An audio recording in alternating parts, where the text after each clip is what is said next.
Good afternoon, everybody.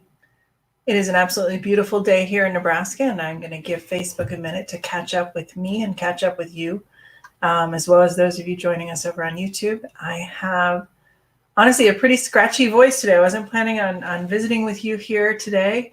But you know how some things just happen, and you're like, man, that's an important message. And I could go write it down. I could put it in an email. I could put it in a blog. I could put it in a post, but this is really I feel it's something that we should discuss here. I feel it's something that needs a face, that needs a voice. And you should see me as I share this because it's significant. I spend a lot of time coaching people on securing their inner circle, on making sure that what they surround themselves with is conducive to where they're going. Not just in resources, not just in education and knowledge, but in people, in the voices that are around them. And today, on a Friday of all things, going into the weekend, I was listening to some of those voices, seeing some of those voices, and having conversations with people about those voices. And as I was doing so, I really felt that it was time to have this conversation. Because most of the time, what I tell people is you secure that inner circle, you set clear boundaries, and you make sure that those are people that are supporting where you're going. Those are voices that are guiding you to where you want to be. Those are voices that build you up and don't tear you down. And in some ways, in many cases, we can choose who those voices are. We can make sure that those voices are people that we believe will build us up, believe us will take us where we're going. And we choose those voices well, we choose that inner circle well, and we equip ourselves well in that space. But there's times when we don't get to choose those people.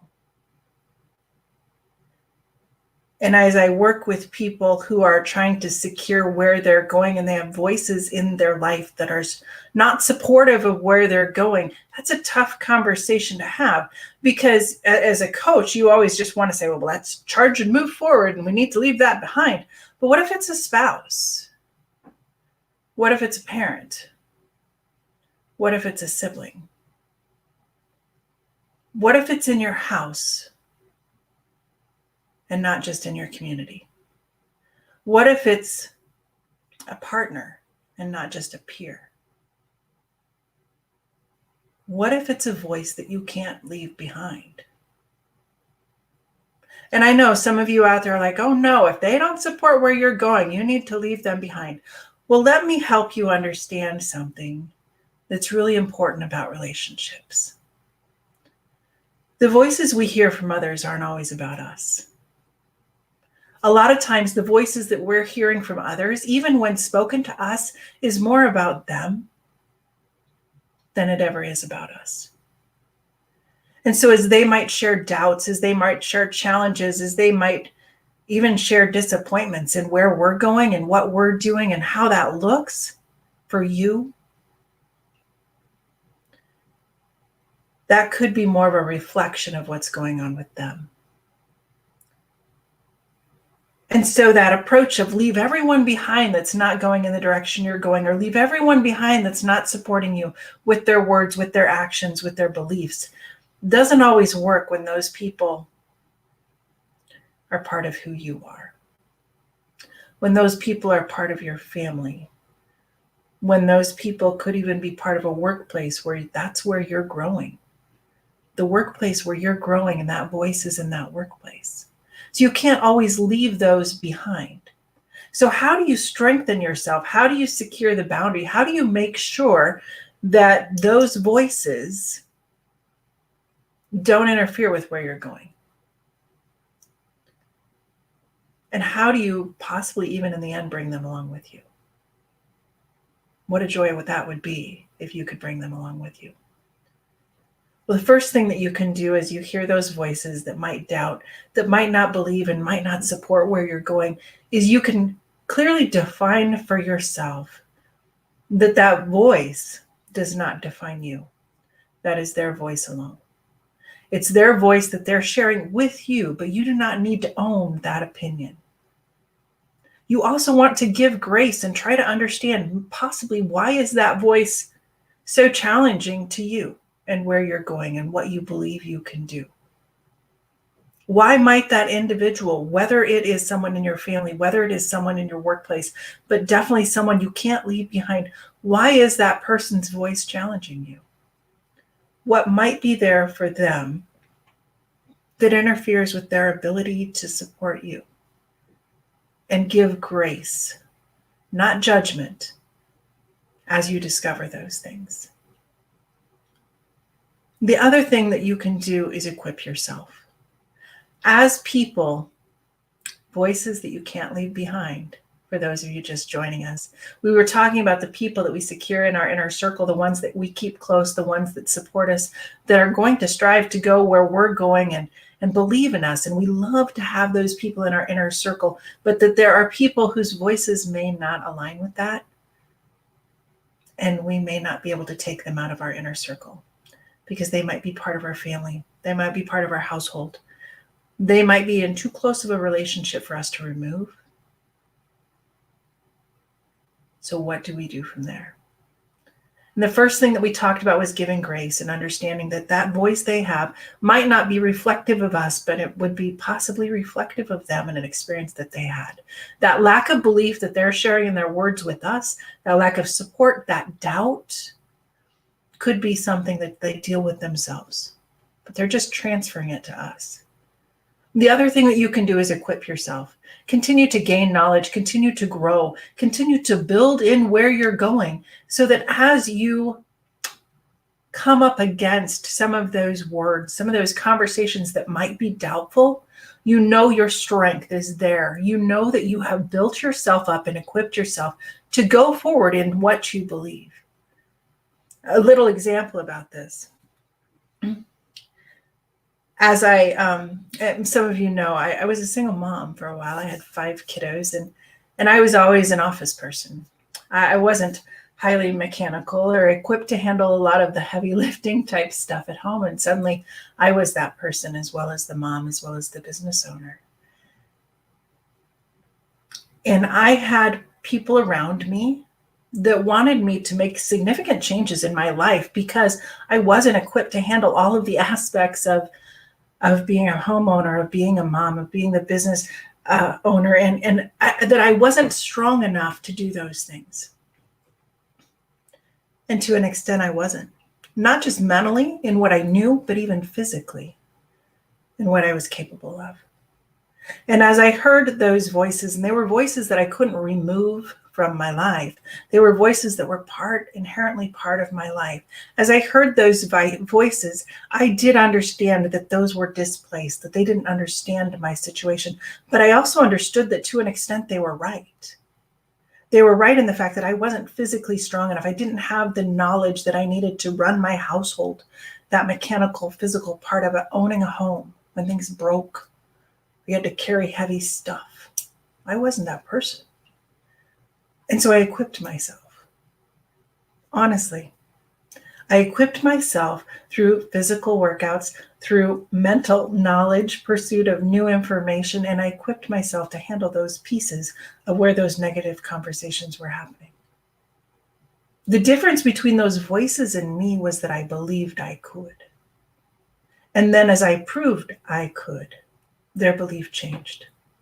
And you might be thinking, but if they're really on your side, if they're really in your circle, if they're really part of who you are and believe in where you're going, then they're going to speak that way. But you need to understand that simply because you believe doesn't mean everybody else believes. And so that's in the equipping part. Securing the knowledge, the physical need, the aspects that you need to secure to be capable of where you're going, in spite of the doubts you might hear, in spite of the disbelief that might be around you. Again, always securing that inner circle to have those voices that you can control around you, but being aware that there might be some of those that you can't remove from your life. And the third thing and this is the most important. We talked about giving them grace and understanding their place of belief, but then also equipping yourself in knowledge, equipping yourself in confidence, equipping yourself in capability. But this is the most important, because no matter how much grace you give and no matter how equipped you are, if you don't do this last step, then their voice of disbelief, their voice of lack of support, their voice of, I don't really think you can pull this off, that voice will become louder than all of the others that you surround yourself with. And so this last step, this is the most important one. And that's to act. To take action. Even before you believe you're fully equipped to take action, to try it, to see if you can pull it off, to go forward before everybody on your sideline cheering for you is saying, yay, you've got this. Go forward and act. And take advantage of the opportunity that you believe you're capable of securing, even before you might think you're ready. And that's the point where even if they didn't quite believe as you gave them grace, most don't, or even if they didn't quite believe as you equipped yourself and could show that you were capable, knowledgeable, and able, even if they didn't believe in those 2 times of your effort to prove yourself, and don't we all do that, try to prove ourselves, even if they didn't believe then, when you choose to act and in turn see the fruits of your actions, which sometimes is failure, but it's a failure forward. When you choose to act, they will see your intent, and their opportunity to disbelieve is no longer. Let me repeat that. Their opportunity to disbelieve in you is no longer, because you gave them grace, understood where they were. You chose to equip yourself, but most importantly, you chose to act. And even if you act and you fail forward and you act again, you are proving to them that you believe enough to do. And disbelief is usually shaped around a lack of seeing action. And so I wanted to share that with you today. Again, like I said, my voice is kind of scratchy today. I just wasn't really planning on jumping on here, but especially going into the weekend, when we kind of tend to reflect on our week and think back to what we didn't do well, and maybe some of those voices that we can't uninvite to our circle surround us. Take the time to know. Take the time to know that their disbelief is not your disbelief. Take the time to own what you're capable of, and even if it's a small piece of time that you commit to growing, grow. And even if you can't act over the next couple of days on the weekend, as you hear maybe some of those voices, plan your next step of action so that your progress will prove their belief. Are you obligated to do that? Absolutely not. You're not obligated to prove to anyone what you're capable of.